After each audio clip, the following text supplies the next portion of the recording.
नमस्कार सर, मेरा नाम राजू है। आज का टॉपिक है लास्ट 1 ईयर में गोल्ड वर्सेस म्यूचुअल फंड। पहले के वीडियो में मैं बोलता आ रहा हूं कि गोल्ड जब भी लेना है फिजिकल गोल्ड लेना है, वो ऑनलाइन वाला पेपर वाला नहीं लेना है। तो अभी तो ये गलत साबित हो रहा होगा कि मैंने मना किया। अगर जिसने इन्वेस्ट किया होगा उनका तो रिटर्न 50% से ऊपर गया होगा गोल्ड में।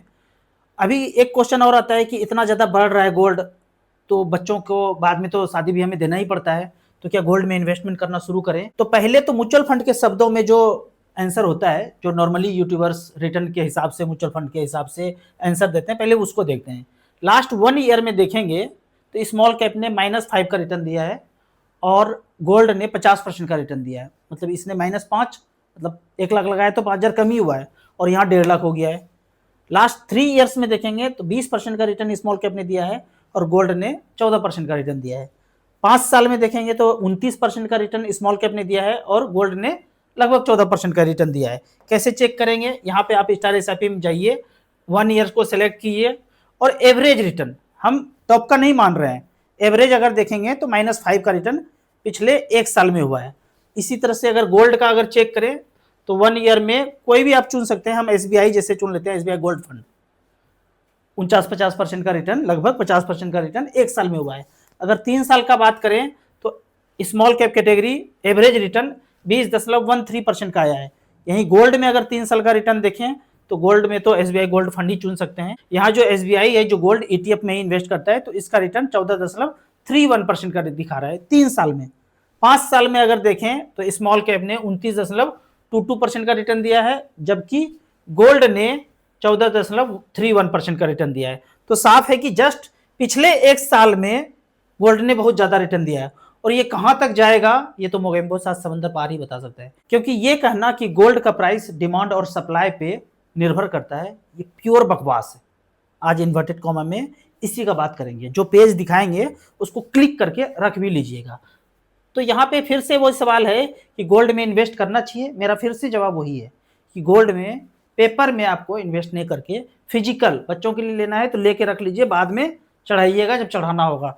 अब जब यहाँ आप गोल्ड के हिस्ट्री में जाएंगे, कहीं भी सर्च करेंगे तो आपको हिस्टोरिकल रिटर्न जो दिखेगा ना, 1964 के बाद ही दिखेगा। उसके पहले ट्रेन चलता हुआ नजर नहीं आएगा, थमा हुआ सा नजर आएगा। 64 के बाद ही इन्फ्लेशन को आप चेक करना चाहें, इसके बाद ही पता चलेगा। इन्फ्लेशन पहले था ही नहीं, तो चार्ट था ही नहीं। इन्फ्लेशन है, महंगाई है, आपको गोल्ड का रेट है, लोहे का रेट है, चांदी का रेट है, तांबे का रेट है, सब रेट 1964 के बाद हुआ, इसके पहले हुआ ही नहीं। क्यों नहीं पहले हुआ? क्योंकि इस समय तक ईस्ट इंडिया.com सारा लूटता गया। जब लूटने के बाद सब आ गया, उसके बाद वो मास्टर कंप्यूटर से रेट डिसाइड करता है। डिमांड सप्लाई नहीं, बकवास है, ये प्योर बकवास है। बहुत गहराई में घुसना पड़ेगा, कहीं लिखा नहीं है, लिखा हुआ सब जगह डिलीट करवा दिया इसने। अब वही लिखा हुआ है जो ये रात को रोज 9 बजे अपडेट करता है, 9 बजे 10 बजे जब भी अपडेट करता होगा हर मेटल का रेट, तो वो रेट बाद में आता है। डिमांड सप्लाई बिल्कुल नहीं। अब अंदर घुसते हैं और प्रूफ को देखते हैं। ये खेल शुरू हुआ 1818 से। तब 1 तोला का दाम 10 रुपया हुआ करता था। इसके 100 साल पहले, इसके 200 साल पहले, रामायण काल से, गीता काल से, महाभारत काल से पीछे चलते जाइए, 10 रुपया इक्वल टू 1 तोला सोना एकदम मानक था। 1 मीटर में 100 सेंटीमीटर, और 1 मीटर इतना बड़ा होता है, 1 लीटर इतना बड़ा होता है, 1 किलोग्राम इतना होता है, वो मानक तय था। 1 तोला मतलब 10 रुपया। फिर जब सब आ गया तो 62 में, 1862 में, कौन? ब्रिटिश इंडिया एक्ट, उस समय का एक्ट नंबर लिखा हुआ है। जब सारा आ गया तो बोलता अब से 7 ग्राम। फिर और थोड़ा ज्यादा आ गया, 1940 में बोला 2.6 ग्राम, यानी कि मैं यहां से 10 ग्राम ही मानता हूं। 7 ग्राम अब 10 रुपए में मिलता है, तो 10 ग्राम के लिए कितना पैसा देना पड़ेगा? 7 ग्राम 10 रुपए में, तो 10 ग्राम एक सिक्का लेने के लिए आपको अब 14 रुपया 29 पैसा देना पड़ रहा है। फिर जब और गिराया, 2.6 किया, तो अब 38 रुपया देना पड़ रहा है। मतलब ऐसे समझिए, 1 किलोग्राम को छोटा कर दे, और हर बार आपको 1 किलोग्राम चाहिए, तो छोटा कर दे, 800 ग्राम कर दे, और 100 रुपया में 1 किलो मिलता था, 1 किलो ही चाहिए आपको, तो अब तो 120 रुपया देना पड़ेगा ना। मीटर इतना बड़ा था, पर आपको 1 मीटर ही कपड़ा चाहिए, उसको आधा मीटर कर दे, पर चाहिए आपको 1 मीटर, तो आपको 2 बार पैसा देना पड़ेगा ना। पहले 100 रुपया में 1 मीटर आता था, अब उसी 1 मीटर को 200 रुपया देना पड़ेगा, तब 1 मीटर आएगा, क्योंकि पैमाना छोटा कर दिया। तो उसी तरह से 10 ग्राम चाहिए आपको हर हाल में, पर जो 10 ग्राम 10 रुपये में मिलता था, फिर 7 ग्राम कर दिया, 2.6 कर दिया, 1.1 कर दिया। अब 1.1 कर दिया और सिक्का एक चाहिए 10 ग्राम का सोना, तो 1.1 ग्राम 10 रुपये में हुआ, तो 10 ग्राम कितना में होगा? 90 रुपया 91 पैसे में। तो क्या हो रहा है, धीरे धीरे धीरे धीरे ये कम करते जा रहे हैं, तो आपको प्राइस बढ़ता हुआ नजर आ रहा है। दो ट्रेन है, एक पे लिखा हुआ है डिवेल्युएशन ऑफ मनी और एक पे लिखा हुआ है महंगाई। चल ये बार आ रहा है डिवेल्युएशन ऑफ मनी, आपको लग क्या रहा है? महंगाई चल रहा है, दौड़ रहा है डिवेल्युएशन ऑफ मनी, और लग क्या रहा है कि महंगाई वाला चल रहा है। तो इस तरह से करके 1966 तक 1.1 पे आया।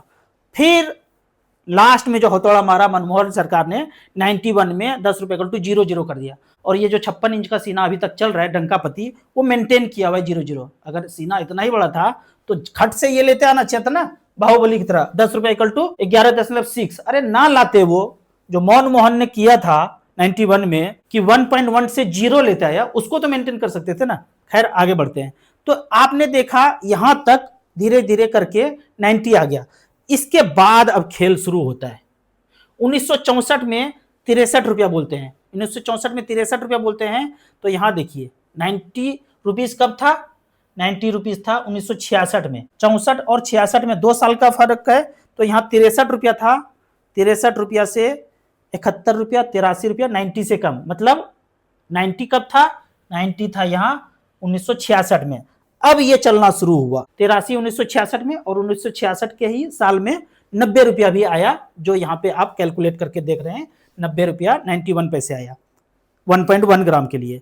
फिर जब 0 कर दिया तो फिर अब बढ़ाने का अपने हाथ में है, बढ़ाते जो डिमांड सप्लाई बकवास, ये जो आप धीरे धीरे डिवेल्युएट करते जा रहे हैं, उसके एवज में आपको बढ़ता हुआ नजर आ रहा है। 184, 71 में 193, और चलता रहा चलता रहा चलता रहा। ये कहीं रुकने वाला नहीं है, ये कहीं रुकने वाला नहीं है। 2010 में 18,500, फिर 2020 में देखते हैं 48,600, फिर 2025 में देखते हैं 1,10,000। इसका मतलब है कि धीरे धीरे धीरे धीरे उससे सोना और कम होता जा रहा है, कम होता जा रहा है, कम होता जा रहा है, और आपको लग रहा है कि महंगाई वाला ट्रेन चलता जा रहा है, चलता जा रहा है, चलता जा रहा है, जबकि डिवेल्युएशन डिवेल्युएशन डिवेल्युएशन होता जा रहा है। तो इस पेज को आप फोटो खींच के रख लिए, पता समझ में आएगा कि कैसे हमको डिवेल्युएट करता चला गया, करता चला गया, करता चला गया। अब जब ये नियम आ गया 0, इसका मतलब अब कागज लौटाएंगे। पहले क्या था, जब कागज लौटाते थे 10 रुपया का, तो ये हिसाब से, इस एक्ट के हिसाब से इतना मिलता था गोल्ड, इस हिसाब से इतना मिलता था। 10 रुपये लौटाते थे तो इस एक्ट के अनुसार इतना मिलता था, और इस 66 के हिसाब से 1.1 मिलता था। और 0 जब कर दिया तो बोला बकवास, कागज अपने पास रखो, हम कुछ नहीं देंगे। जब कुछ नहीं देंगे तब रोकड़ा जो है छापने का अधिकार आरबी के पास है। अब कुछ नहीं रखते हैं तो जितना छापना है छाप लो, छाप करके ABCD को दे दो। वो खरीद रहा है हाईवे, हॉस्पिटल, जंगल, खेत, सब कुछ खरीदता जा रहा है, और आपको लग रहा है कि महंगाई बढ़ता जा रहा है, जबकि वो डिवेल्युएट करता जा रहा है। अब इस सब्जेक्ट को आप फर्दर और से डिस्कस कीजिए, लोगों से डिस्कस कीजिए। एक मेरा दूसरा चैनल है, जो भी ये सब बातें बता रहा हूँ, इस चैनल पे प्लेलिस्ट में 6 से 7 वीडियो है। मुझे एक हेल्प चाहिए कि उस 7 वीडियो से टेक्स्ट में दे दूंगा, जो बोल रहा हूँ वीडियो में उसका लिखित में दे दूंगा वर्ड में, मुझे उससे किताब के फॉर्म में चाहिए। तो जो लोग प्रिंटिंग के क्षेत्र में हैं, किताब लिखने और प्रिंटिंग के क्षेत्र में किताब के रूप में आप मुझे प्रोवाइड कर सकते हैं, तो ज़रूर मुझे नंबर पे व्हाट्सएप कीजिए, कॉल कीजिए, ताकि मैं किताब के रूप में 7 वीडियो को संग्रहित करके किताब के फॉर्म में ला सकूं। इस नंबर पे मुझे आप कॉल और व्हाट्सएप कर सकते हैं। अब कुछ म्यूचुअल फंड के कमेंट्स को लेते हैं। कमेंट्स में पहला क्वेश्चन है, राजू सर बिटकॉइन में SIP करना चाहिए या नहीं? बिल्कुल भी नहीं करना चाहिए, कुछ भी इसके अंदर है नहीं, जस्ट एक जाल है कंप्यूटर का नंबर का, बिल्कुल भी नहीं करना है। भागलपुर हमारे गांव में ABCD कंपनी को 1050 एकड़ जमीन 1 रुपया मासिक किराए पे मिला 33 साल के लिए। लेकिन 33 साल के बाद किसको याद रहेगा कि ये नौकर है और वहां के गांव वाले लोग जो है मालिक हैं? सब लोग भूल जाएंगे और ये मालिक बन के बैठ जाएगा। चारों तरफ से बाउंड्री रहेगा, एक सिक्योरिटी गार्ड रहेगा, और वहाँ के लोग उसके अंदर भी नहीं घुस सकते हैं, और ये मालिक बन के तैयार रहेगा। पूरे देश में यही चल रहा है, हाईवे है, रेलवे है, ट्रेन है, हॉस्पिटल है, सब यहाँ का है, पर मालिक कोई इजराइल का कोई एक बंदा टाइकोट लगा के आया और वो मालिक बना बैठा हुआ है। गार्ड को AK-47 भी है, कोई घुस नहीं सकता है। तो इस कहानी को थोड़ा गहराई से समझना है और अपने संपदा को वापस लेने के लिए धीरे धीरे तैयार होना है। अगले क्वेश्चन की तरफ चलते हैं। पीपीएफ में पैसा है उसको विड्रॉ करके म्यूचुअल फंड में जरूर लगाना चाहिए। अगर आपके पास 5 लाख रुपया निकाल करके 25 से 50,000 का एसआईपी करके 12 महीना, 18 महीना, 24 महीना के अंदर जो है धीरे धीरे करके उस पैसे को लगाना चाहिए। आप अगर 10,000 का एसआईपी कर रहे हैं तो 25,000, 30,000, 40,000 का एसआईपी कीजिए। पीपीएफ से पैसा विड्रॉ करके इसी तरह आप एसआईपी के अमाउंट को बढ़ा दीजिए।